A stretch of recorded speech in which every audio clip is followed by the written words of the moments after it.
Good morning, everybody. It is day 11 of my 30-day hiking and no coffee challenge, and I'm a little groggy this morning, I gotta admit. I did it though. I got up. I got up the mountain. I was a good intense hike this morning. But I hope you're all doing great. I hope you're all doing amazing. It is going to be a great day. I'm working on my blog again today. Got the hiking videos up. I want to thank you, Pat. Thank you so much for telling me how to organize my playlists. I didn't understand why when I uploaded them in the right order, they didn't really organize in the right order, and sometimes I missed some. So I'm glad you had me look at that. Thank you. I just organized them for you, but also for everybody else. So thanks, Pat. Hope you're doing awesome. Today, I really wanted to talk about, well, I didn't really have this too planned, but I want to talk about quality versus quantity. And I also want to talk about serving others, because I haven't necessarily been able to have like a 9-to-5 job my whole life. I've had a few in my life, but recently I haven't had any since my freelance film career for the last 12 years. I would take jobs for other people, but here's what I'm realizing: when you're transitioning into being your own boss, understand that we're still being hired by somebody. We still have to be hired by somebody, but who are we being hired by? We're not being hired by a boss anymore, because we are the boss. We're hired by our customer. We're hired by the public. We're hired by the people that we serve. And that's really the whole point also that I want to make here, is the people that we serve. How many people can you serve? How many people do you serve? Do you serve others right now with everything that you're given? Are you a good steward of your resources, and are you able to serve others with what you're given in any way? I'm not saying it has to be a specific way. I'm not saying you have to serve others by giving them money. I'm saying you can serve people with your time, your encouragement. There's a lot of different ways to serve others. But my point is, how many people can you serve? How many people do you serve right now? Serving one is amazing, is great. The quality of service is something I want to talk about, but the quality of service is less about the prettiness of something. Although aesthetics are important in that too. But really, the important part is, what is it? What's the intention of it? What does it do? And how will it improve someone's life? So that is really what we have to think about in regards to serving others. Now, here's a quick story about me as a kid. Good morning. There's the sun coming up. Haha, nice. So a quick story about me as a kid. I'm going to adjust this sun because I don't want that lens flare to... Oh, wait, let's see. Oh, sorry. That lens flare is going to be dancing if I don't cover it up with my head. So, a quick story of my past. I was a kid, and I got into real estate really young. Let me start a little earlier than that. I know a few of you have heard the bubblegum story, but I was in middle school, and I used to sell Bubblicious. But the only reason, I'm going to tell you how I got into selling Bubblicious. I was like the gum dealer in middle school for a short span. So I was doing the candy drives, and every time I do the candy drives, I would sell a whole bunch of candy for the school, for the fundraiser or whatever. And then they would give me points to get like a yo-yo or something I didn't even want. And then, so what I wanted to do was, I really wanted to make some money. I'm like, why not just give me, instead of points, give me like commission? That's what I really want. But they didn't want to do that. So here's what I did. I found a 4-pack of Bubblicious at the convenience store in Maricopa, and it was only $1. And I was like, I think I could sell each of those packs for 50 cents each. And so I had like $5 on me. I bought 5 of those 4-packs. So I had 20 packs of gum. Took it to school. Man, I sold out. I sold out of that Bubblicious. And it was awesome. It was a lot of fun. And I became the gum guy. I was like dealing gum in middle school. And it was a great entrepreneurial experience. My mom encouraged me. And everybody at school really liked it. Really loved the fact that I was selling gum. The one person that didn't like it, however, was the principal of the school. And he's like, nope. When he found out I was dealing gum, he's like, shut me down. Anyways, he takes my backpack in his office and dumps it on his desk, and it's like a pile of Bubblicious. And I was bummed, but he calls my mom and he's like, hey, Dave's selling gum here. You got to come down. He can't be doing this. My mom comes down, but instead of reprimanding me, she actually talks to my principal and she's like, why are you stopping Dave from trying to be an entrepreneur? And it was amazing. My mom had my back. And the point of that story is that my mom's amazing, but my mom always told me that I could do anything. She told me I could do anything I wanted, and then I believed her. So I asked myself, what do I want to do? And my answer to that question was, I want to be a movie star, Mom. Okay, so if I want to be a movie star, can I do that too? I'm trying to ask her these outrageous things. I want to be an astronaut. I want to be a movie star. I want to be a baseball player. She's like, yes, yes, yes, you can do it, to all of those. So I picked movie star, and then I got a girlfriend. And I got a girlfriend who gave me an ultimatum. It was either her or acting. And I think at the time it might have been because if I would have got an acting role, I might have been able to kiss another girl besides her. And I know she probably wouldn't have liked that. And maybe at the time I might have wanted to get a role like that. And she probably knew that. So anyways, but she didn't want me to get the role. But it was a good thing, because what did that do? It forced me to think about, what did I really want to do in terms of success. So instead of being an actor, I chose to focus my energy on real estate. I chose real estate. And the way I chose real estate was that I saw one of my mom's friends. I was 19 years old. Saw one of my mom's friends making a lot of money in real estate. And I'm like, I think I can do that. If he can do that, I can do that. So I decided, made it my goal. But before I made it my goal, I was writing down in my journal, because I didn't know what I wanted to do. I took a journal out and I read half of a book called Write It Down, Make It Happen. It's a good book. Buy it if you haven't already got it. Haven't already read it. Write It Down, Make It Happen. I forget the author's name. It's a really good book. And I read half of that book, got inspired enough to start writing down my goals every day. I was 19. And I wrote down about 20 times a day for about 3 weeks.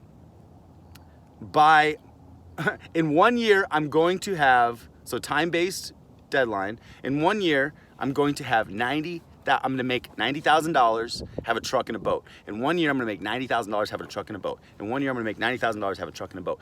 And that's the thing too, repetition is key in a lot of these things, everybody. Repetition, especially in goal setting, is key. So I wrote it down for 3 weeks, repetitively, 20 times a day on a piece of paper. I didn't necessarily know what I was going to do, but then all of a sudden 3 weeks went by, and then ding, I got the idea for real estate. So I'm like, all right, awesome. So I jumped into real estate, and I got my license in like 3 weeks also. And I got like a 99% on my test. I killed it. I aced it. I studied so hard. I obsessed, learned about it, and I killed it. So I got my license, but then I'm on the top of this little plateau that I just got. I'm like, okay, I got to get my license to make some money, but now I got my license. What do I do? So I went and hung my license at Century 21. And the first realtor I met with at Century 21, I was 19 years old. She asked me, she's like, what are your goals? And I said, I want to make $90,000 in a year. I didn't tell her about the truck and the boat, but I was like, I want to make 90 grand in a year. And she's like, oh, okay, nice job, kid. Like, she literally laughed in my face. And I was taken aback a little bit. And she's like, kid, you're gonna maybe make 30 grand if you hustle. There's no way you're making 90 grand your first year. And I was like, okay, well, thanks for telling me that. Like, what should I do now? So what did I do? Then the next thing she told me changed my life. She said, the only way you're going to make that kind of money is if you get a job in new home sales. And nobody can get a job in new home sales because it's really hard. They don't really hire that many people. You have to go take some training classes and do a whole bunch of stuff even just to get in. And I was like, but you said that you could make that kind of money there. And she's like, well, they make a lot of money in new home sales. So I'm like, ding, ding, ding. So then I did some research, and she was right. She was right. She told me I couldn't do it on both accounts. She told me I couldn't make 90 grand. And then she also told me I couldn't get a job in new home sales. And for some reason, you can't do it is a motivator to me. Now, I want to really aside here for a second and tell you that a negative motivation to do something is not necessarily the best motivation to do something. It will get you to do it, but it's not the best motivation always to do it underneath it all. I succeeded at that time in my life based upon someone telling me I couldn't do it. I don't let that, because that can happen in a negative way too, and it has in my life also. So I've learned to not allow that to be my motivation anymore, to just choose what I want and allow that to propel me. But I have been propelled in the past by people telling me I couldn't do something, and I don't know if you can identify that. But one of the reasons I was propelled is not just because I wanted to do it, but because I wanted to prove to that person that they could do it. Does that make sense? I wanted to show other people who told me I can't do that, you can't do that. I want to prove to them, yes, you can. Yes, I can. If you want to, if you take the proper steps to do it, you got to figure out how to do it and go make it happen. So that's always the reason I wanted to do all this kind of crazy stuff. But so she told me I couldn't do it. I did some research. She was right. She wasn't right about that, but she was right that new home sales was the way I could actually make the money. So I found this training course, Highland Bay, and I found out that if I won the Top Gun Award at this Highland Bay class, then I would probably get the pick of my jobs. So I signed up for this Highland Bay class, and I took it. It was like I think a week-long sales training class. And I get in there, and I've done some sales training before in my life, and I was thinking to myself, I need to remember everybody's name, because I wasn't that good at the time at remembering people's names. But there was about 20 people in the classroom, and I had been to a couple of sales training classes where I knew what they were going to do the second day is they were going to ask in a joking manner, hey, can anybody name everybody's names around the table? And I wanted to be the guy that raised his hand and said, I could do it. And so that first day, I did listen to a lot of the training, but that first day I literally made a diagram of everybody's name around the table, and I just drilled everybody's face and name into my head. I looked at them and looked at them and repeated their name in my head the whole day. And I did it. I locked it in to my brain. And then the next day came, and I was, maybe, you know what? I wasn't guessing, because the first day, the instructor said, I want after we introduced ourselves, I want whoever can name everybody's name tomorrow, I'm going to see if someone can do it tomorrow. So he gave me the challenge and the beginning of the day. And so then the next day came, and he asked the question, hey, can anybody introduce everybody? And I said, yes. I raised my hand, and he's like, okay, go for it. And I was like, and everybody was sitting in different seats too. So that was actually a really cool part that my brain did. I really remembered their face. So I went through, and I boom, boom, boom, boom, boom, boom, boom, boom, 100% accurate, nailed it. Everybody couldn't believe it. They clapped. Guess what? I won the Top Gun Award. That one thing, I won the Top Gun Award in that class. And so once I won the Top Gun Award, I got this little certificate. I put it on my resume, Top Gun Award winner, whatever. And then, I submitted my application to Beazer Homes, and I went into a group interview. I got an interview because of the award that I won. So I went into this group interview. There was about 8 people around this table, maybe 10, forget, that were all interviewing for this job. And they asked the question, why should we hire you? And one person stood up, boom, told them. Next person stood up, told them. Boom, now it was my turn. Why should we hire you, Dave? And I stood up so confidently. In fact, I think I probably already had this practiced. Why should we hire you? Because I'm going to be the top salesperson for somebody, and I'd really love your home, so I'd really love to be the top salesperson for you. But if you guys don't hire me, that's totally okay. I'm going to go be the top salesperson for somebody else. And I sat down real quick. I was like, what did I just say? My heart was beating like crazy. It was pounding out of my chest. And, but it was good. It was good. I just remembered a sales trainer in my head saying, once you say your piece, just shut up and be quiet. See what happens. So I was quiet, and guess what? It worked. I got the job. And then I'm not going to tell you the story about me working in real estate. I just wanted to mention that. But what happened was I turned around in basically a little under 6 years, maybe 5.5 years. And instead of making 90 grand, having a truck and a boat, I now had made $1 million. I had 6 houses. I had a net worth of over $1 million at that time. And I had made, well, no, I didn't have a net worth of $1 million because I was wasteful of my money. but I had made $1 million. When you add up all my salaries and all the stuff all my houses were worth, I had $1 million. I'd made $1 million bucks. And here's the thing that I want to mention though. The whole reason of that story is I was sitting on the top of this mountain with $1 million that I had made. I didn't really have anybody, and I wasn't asking for help on how to invest that money. I read half of Rich Dad Poor Dad, thought I knew what I was doing. I never got an actual coach, a person. I should have done things a little differently. However, everything's taught me the things that it's taught me. So it's not a bad thing. I chose to invest all of the money that I had made because I decided to quit real estate at the time, and I chose, so I didn't want to do it at the time, so I realized I didn't have a girlfriend or an ultimatum saying I couldn't do acting anymore, and now I had made a whole bunch of money. So I was like, what do I want to do now? Now I want to be an actor. So then I was able to transition from real estate into the film industry, and I made my first movie, and I spent all my money on it. It was a horror film. We shot it on Super 16. We shot it here in Phoenix, and I ended up finishing it. Long story short, I got rid of all my money that I had made in real estate. I got rid of it for a couple reasons. One, I did invest it into movies. However, I didn't understand what I was doing. I was doing it for the goal of money, not for the ultimate goal of serving people. I didn't have it in my mind. I didn't have the training yet to understand that I needed to learn how to serve more people. I needed to learn how to serve people with quantity, quality, quantity and quality. I didn't understand that yet. And when you don't understand that, the money you get might stick around, but if you just put it in your bank account, it's kind of hoarded. What are you doing right now to serve other people? It could just be one person, it could be two people, it could be three people. But if you're desiring wealth, financial wealth, if you're desiring riches, you need to find, like I said, there's 3 kinds of ideas. You need to find your golden idea. Your golden idea is an idea that can serve both you and others. A good idea serves either you or others, not both.